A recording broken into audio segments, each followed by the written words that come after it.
कोल्हापूर जिल्ह्याचे ग्रामीण अर्थकारण आणि राजकारणाचा केंद्रबिंदू असलेल्या गोकुळ सहकारी दूध उत्पादक संघाच्या निवडणुकीचे बिगुल वाजताच जिल्ह्यातील राजकीय वातावरण नेहमीप्रमाणे कमालीचे तापले आहे।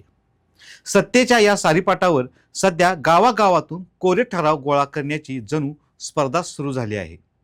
नेते मंडळी आपापली बार्गेनिंग पॉवर वाढवण्यासाठी आणि विरोधी गटावर मानसिक दबाव आणण्यासाठी प्राथमिक दूध संस्थांचे कोरे ठराव सही शिक्क्यासह आपल्या ताब्यात घेत आहेत। वरकरणी हे केवळ निवडणुका जिंकण्याचे राजकीय तंत्र वाटत असले तरी या जीव घेण्या स्पर्धेमुळे गोकुळ या ब्रँडचे आणि महाराष्ट्राच्या वैभवशाली सहकार चळवळीचे कधी भरून न निघणारे नुकसान होत आहे। नमस्कार, मी अमोल शिंगे आणि आपण पाहत आहात प्रसार माध्यम।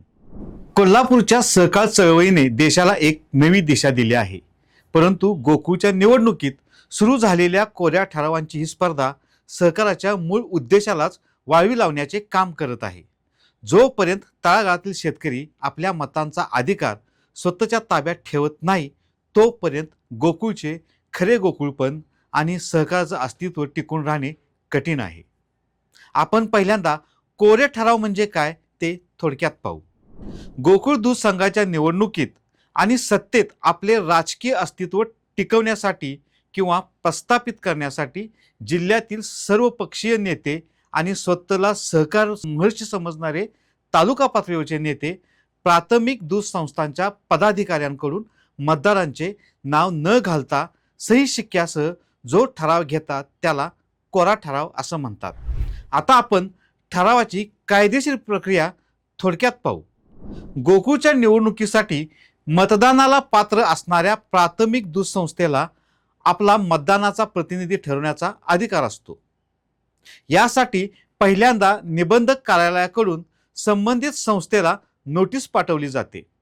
यानंतर दूध संस्थेच्या संचालक मंडळाच्या बैठकीत मतदान करणाऱ्याचे नाव निश्चित करून ते बहुमताने पास केले जाते। ज्या प्रतिनिधीचं नाव निश्चित केलं जातं ती व्यक्ती त्या गावची रहिवासी आणि त्या संस्थेची प्राथमिक सदस्य असणे बंधनकारक असते। एक व्यक्ती एका संस्थेचा सभासद असावा लागतो। त्या ठरावावर संस्थेच्या अध्यक्ष आणि सचिव यांचा सही शिक्का असतो। सही आणि शिक्का असलेल्या या ठरावाचे इतिवृत्त प्रोसिडिंगमध्ये लिहिले जाते। संस्थेच्या आवक जावक रजिस्टरमध्ये त्या ठरावाची नोंद करून तो ठराव निबंधक कार्यालयाकडे पाठवला जातो। या कायदेशीर प्रक्रियेनंतरच ठरावधारकाचे नाव मतदानासाठी ग्राह्य मानले जाते। पण सत्तेच्या राजकारणासाठी या कायदेशीर प्रक्रियेची कोरे ठराव तयार करून नेत्यांकडून आणि पर्यायाने प्राथमिक दूध संस्थांकडून पायमल्ली केली जात असल्याचे दिसत आहे। मतदान प्रतिनिधी ठराव देताना कायद्याची कशी पायमल्ली केली जाते ते आपण थोडक्यात पाहू। बाकीच्या सर्व कायदेशीर प्रक्रिया पार पडल्यानंतर ठराव आणि प्रोसिडिंगमध्ये मतदान प्रतिनिधीचे नाव कोरे ठेवले जाते आणि ते ठराव संबंधित नेत्यांकडे दिले जातात।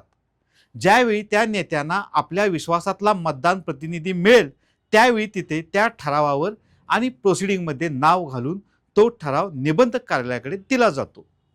हा सरळ सरळ सहकार कायद्याचा भंग आहे आणि यातच देवाणघेवाणीचे मोठे आर्थिक व्यवहार देखील पार पडत असतात आणि या सर्व प्रक्रियेपासून सामान्य दूध उत्पादक मात्र पूर्णपणे अलिप्त असतो। सहकार क्षेत्रातील प्राथमिक दूध संस्थेच्या प्रोसिडिंग बुकामध्ये कोरे ठराव लिहिणे किंवा सह्या घेऊन त्यानंतर अनधिकृतपणे मजकूर भरणे हा गंभीर कायद्यानुसार गुन्हा मानला जातो। यासाठी महाराष्ट्र सहकारी संस्था कायदा 1960 अंतर्गत कायदेशीर कारवाई होऊ शकते। महाराष्ट्र सहकार कायद्यानुसार संस्थेची दप्तरे किंवा रेकॉर्ड नष्ट करणे, फेरबदल करणे किंवा चुकीच्या पद्धतीने ठेवणे यास गुन्हा मानले जाते। या अंतर्गत दोषींवर दंडात्मक कायदेशीर कारवाई होते।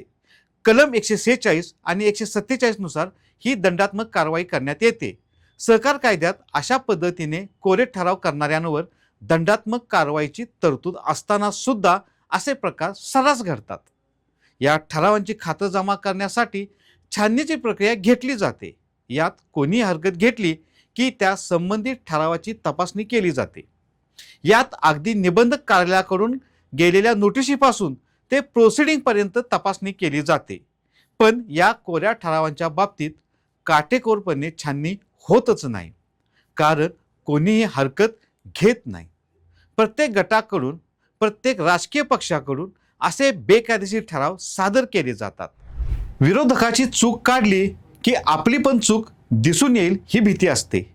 अशा वेळी दूध उत्पादकांच्या हिताच्या गोष्टीत राजकारण करणारे तेरी बी चूप आणि मेरी बी चूप ही भूमिका घेतात आणि इथेच सहकाराचा मुख्य घटक असणाऱ्या सभासदाला गृहीत न धरता विरोधकांचे एकमत होते. सहकार कायद्यातील कायद्यांचे आणि नियमांचे उल्लंघन होण्यासाठी संस्थेचा प्राथमिक सदस्यच कुठेतरी कारणीभूत असल्याचे दिसून येते. आपल्या संस्थेत होणाऱ्या कारभाराची चौकशी करण्याची पारदर्शकता उपलब्ध करून देण्यात आलेली असताना सुद्धा सभासद मात्र याबाबत उदासीन दिसून येतो. किंबहुना त्याला या बाबतीत उदासीन ठेवण्यात सहकारात घुसलेलं राजकारण यशस्वी झाल्याचे दिसत आहे.